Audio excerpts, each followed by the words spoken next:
บางท่านก็ยังลงไฟแสงสีอยู่พี่น้องเลยหาเงินหาทองถือว่ายังไปลิ้นไปกินไปมั่วซุมอ่า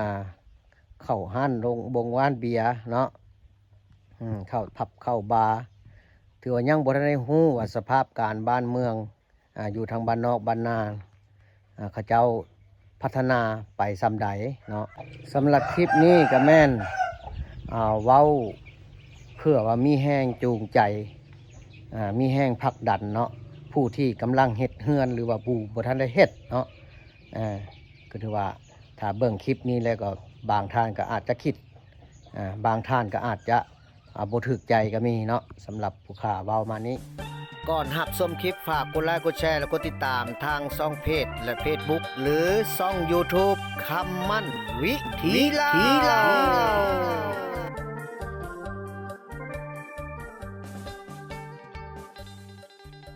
สำบายดีท่านผู้ชมถือว่ามื้อนี้ผู้ข่าก็ได้โอกาสเนาะ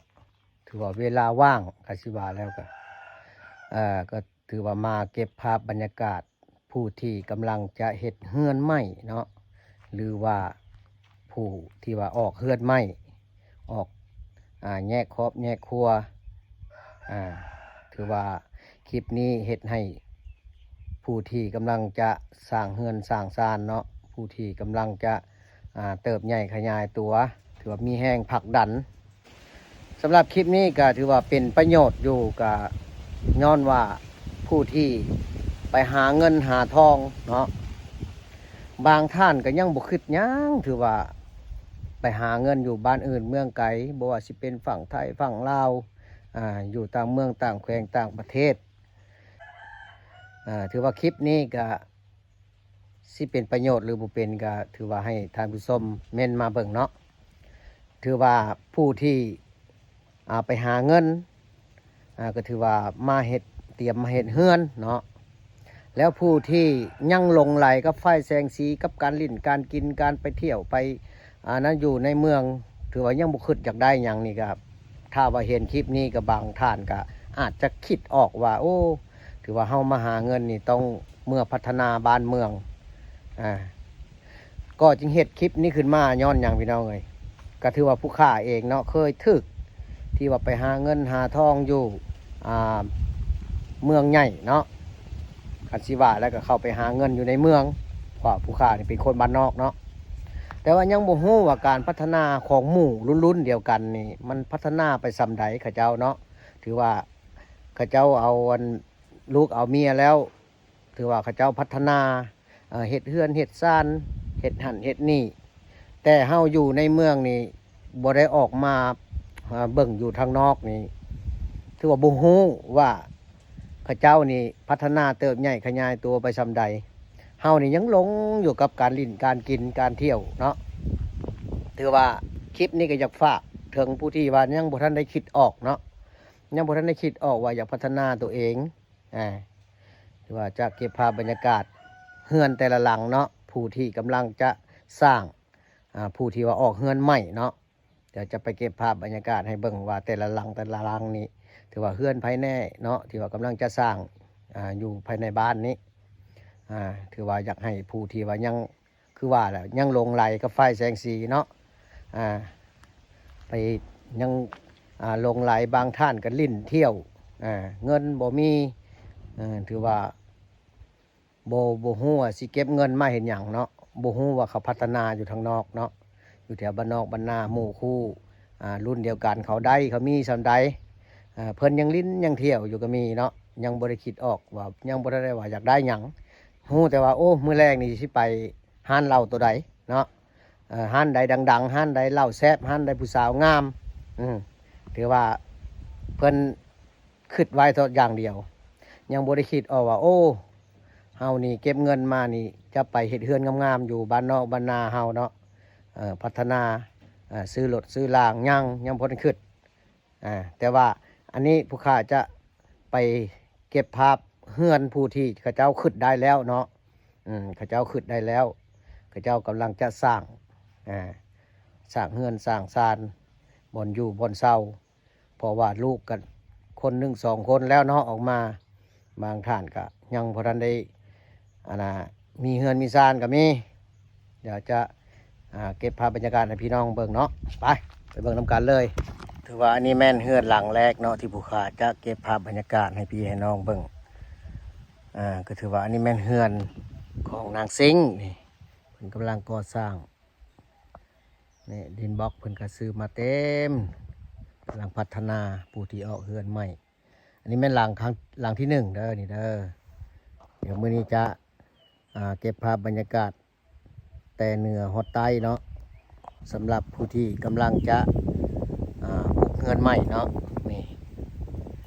อันนี้ก็แม่นหลังที่2เฮือนของนางไข่เนาะอันนี้ก็ตั้งเสาแล้วก็เอาดินเข้านี่ถือว่าความพัฒนาของคนเฮาถือว่าบ่อยู่กับเก่าพี่น้องเอ้ยอันนี้ก็แม่นเฮือนบ่าวศรีวิไสเนาะคำวงศานี่อันนี้เพิ่นกำลังเฮ็ดได้ 50% โอ้ถือว่าผลเสาเฮือนเพิ่นก็คักขนาดนี่ถือว่ายังบ่โดนแล้วตัวนี้เนาะทางบ่าวศรีวิไสเพิ่นอันนี้แม่นหลังที่4หลังที่4เป็นเฮือนสาวบ่าวเนาะบ่าวไสเพิ่นตัวนี้ก็กำลังพัฒนาเพิ่นว่าขายมันต้นแล้วจะพัฒนาต่อนี่เจ้าของบ้านเพิ่นก็อยู่นี่ถือว่าได้จักเปอร์เซ็นต์ละเฮือนนี่ประมาณ3-40เนาะโอ้ถือว่า3-40%แล้วพี่น้องมันต้นเพิ่นก็มักหลายๆอันนี้แม่นหลังที่5นี่เพิ่นตั้งเสาแล้วแต่ยังบ่ทันได้เอาดินเข้าเรือนของบ่าวเต้เนาะอันนี้เป็นหลังที่6นี่คือว่านี่เพิ่นก็เทคานแล้วเพิ่นเอาดินเข้าแล้วตั้งเสาแล้วเรียบร้อยเรือนเจียวของนางโมดเพิ่นเนาะเรือนบ่าวไม้นี่อันนี้เป็นหลังที่7พี่น้องเรือนของนางหมิวเนาะนี่อันนี้ก็กำลังเอาดินเข้าเทคานแล้วเทผาก่อผาซาวแล้วดินเข้าเรือนของนางหมิวอันนี้เป็นหลังที่8เนาะนี่อันนี้เป็นเฮือนของบ่าวตุ้ยคำเบบ่าวคำเบคือว่าอันนี้แม่นเทคานเรียบร้อยแล้วก็เอาดินเข้าเรียบร้อยเนาะยังแต่ก่อฝาใส่หลังคายังขึ้นไปเรื่อยๆหลังที่8อันนั้นเป็นเฮือนของนางใจโอ้หลังนี้ถือว่าเพิ่นเฮ็ดได้ 80% แล้วได้พี่น้องเลยนี่ถือว่ามีแต่พวกผู้ที่ว่าออกเฮือนใหม่เนาะออกเฮือนใหม่เพิ่นกำลังก่อสร้างผู้ขาจะเก็บภาพไปเรื่อยๆเนาะหลังที่8ที่9เนาะนี่อันนี้เป็นหลังที่10นี่เฮือนของบ่าวทอนเพิ่นอันนี้เจ้าของเพิ่นก็สงสัยสิไปเฮ็ดเวียกอยู่เมืองไทยพุ่นแหละบ่าวทอนเนาะหลังนี้ก็ถือว่ากำลังเริ่มต้น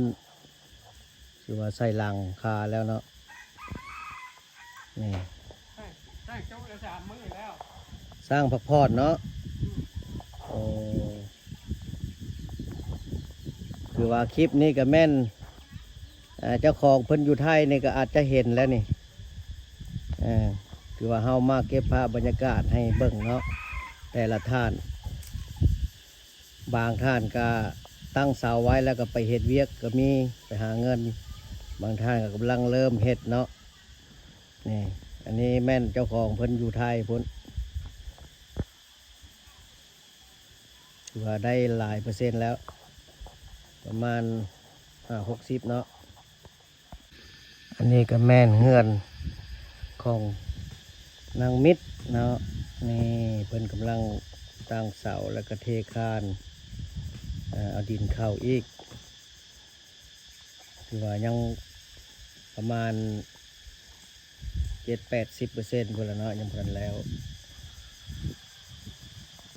มิตรเท้าพรไส้เนาะเฮือนของเท้าพรไส้อันนี้ก็แม่นเฮือนของเจทันและเฮียก่อมเพิ่นเนาะนี่โอ้ถือว่าได้หลายเปอร์เซ็นต์แล้วนี่ถือว่าก่อฝาเรียบร้อยมุงหลังเรียบร้อย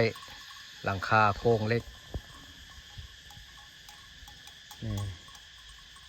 ตัวดินก็เอาเข้าเรียบร้อยพี่น้องเฮือนผู้ที่ออกเฮือนใหม่เนาะผู้ที่กำลังก่อสร้างออกเฮือนอันนี้ก็แม่นเฮือนของเจมใหม่เพิ่นโอ้ถือว่าหลังนี้แม่นได้80-90%แล้วได้พี่น้องเอ้ยนี่ถือว่าเจ้าของเพิ่นก็ไปทำงานอยู่เมืองไทยพุ่นละนี่หลังมักง่ายถือว่าอันนี้ก็แม่นออกเฮือนใหม่อีกเพิ่นกำลังสร้างสาพัฒนาออกเฮือนผู้ที่กำลังจะออกเฮือนเนาะแต่ละหลังนี่ก็บ่ธรรมดาน้องเอ้ยพุ่นน่ะเบิ่งเอาเนาะเพื่อมีแห้งผลักดันผู้ที่กำลังจะเฮ็ดเฮือนใหม่แล้วก็ผู้ที่ว่าเฮ็ดแล้วแต่ว่ายังบ่ทันได้สำเร็จเนาะอันนี้ก็แม่นเฮือนเฮียนัดเพิ่นเนาะนัดทอนคือว่านี่ก็กำลังก่อสร้างสำเร็จไปแล้วประมาณ20-30%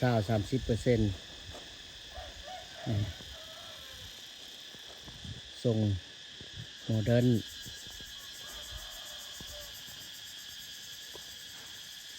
ดินเข้าเรียบร้อยดินเข้าพื้นเรียบร้อยเนาะมุงหลังยังก่อแล้วก็เพดานยังเทพื้นอะไรอย่างหลายอย่างอันนี้ก็แม่นเฮือนบ่าวบุญเรือเพิ่นอันนี้ว่าอันนี้ก็ได้80%แล้วพี่น้องได้80%แล้วพี่น้องคือว่ากำลังต่อเติมออกมาอีกก็มีโอ้เฮือนแต่ละหลังนี่ก็ผู้ที่เฮ็ดไปแล้ว70-80แล้วก็มีอันนี้แม่นเฮือนของสาวไพมณีเพิ่นเนาะเฮือนหลังนี้ก็ได้80-90คือกันยังบ่ทันได้โบกแล้วก็ทาสีอันนี้ก็แม่นเฮือนของเจปิกเพิ่นนี่เฮือนเจปิกเพิ่นโอ้ทรงสูงยกสูงเด่นลายเฮือนหลังนี้นี่งามโมเดิร์นยกสูงนี่ทั้งตารางเพิ่นก็ถือว่ายังบ่ทันได้เทพื้นหมดยังไงแต่ว่าทั้งเทิงนี่แม่นโอ้อยู่ได้แล้วถือว่านี่80-90ได้ทั้งเทิงนี่เนาะ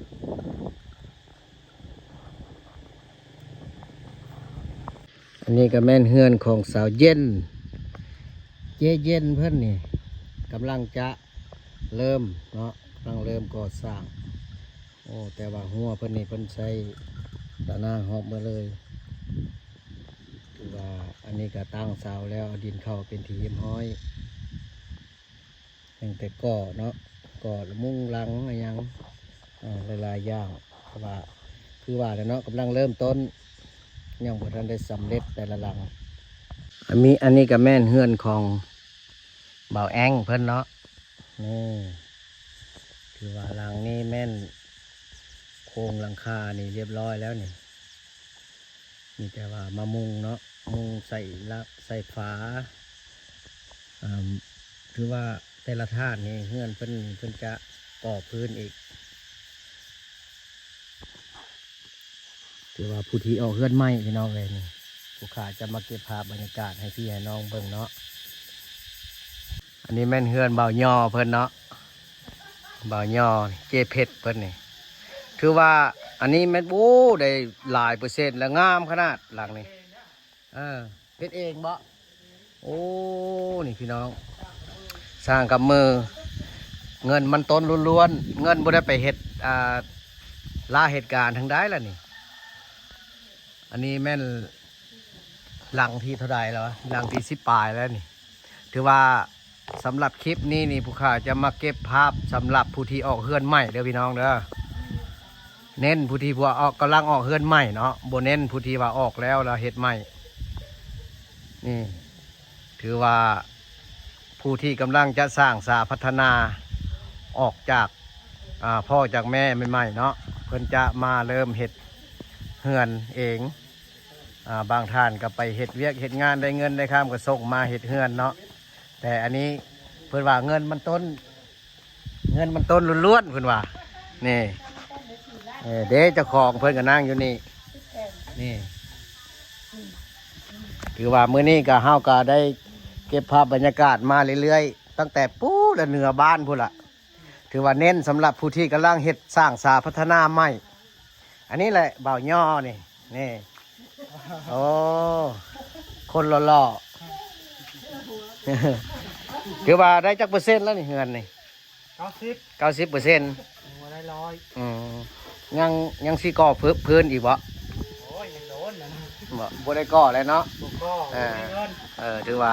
เพิ่นใส่ลูกติ่งกับงามๆพี่น้องพุ่นน่ะลูกติ่งโอ้ไม้ยังลูกติ่งนี่ไม้แต่ห่อพุ่นน่ะอ๋อเถอะบ่ธรรมดาเด้อลูกติ่งเพิ่นเด้อเพราะบ้านนี้เป็นบ้านน้ำท่วมเนาะเพิ่นก็เลยยกพื้นแต่ละหลังนี่ยกพื้นหมดอันนี้ก็แม่นเฮือนของบ่าวสุกเนาะนี่คือว่านายสร้างเพิ่นกำลังจะใส่ไม้ข้าวเตรียมมุงหลังได้นี่อันนี้สิเป็นโบแม่นเฮือนยกพื้นเด้อนี่เด้อเป็นเฮือนวิลล่าเพิ่นว่าเฮือนวิลล่าเนาะนี่คือว่าเขาเอิ้นว่าทรงยังนี่ทรงโมเดิร์นเนาะโอ้เฮือนบ่าวสุก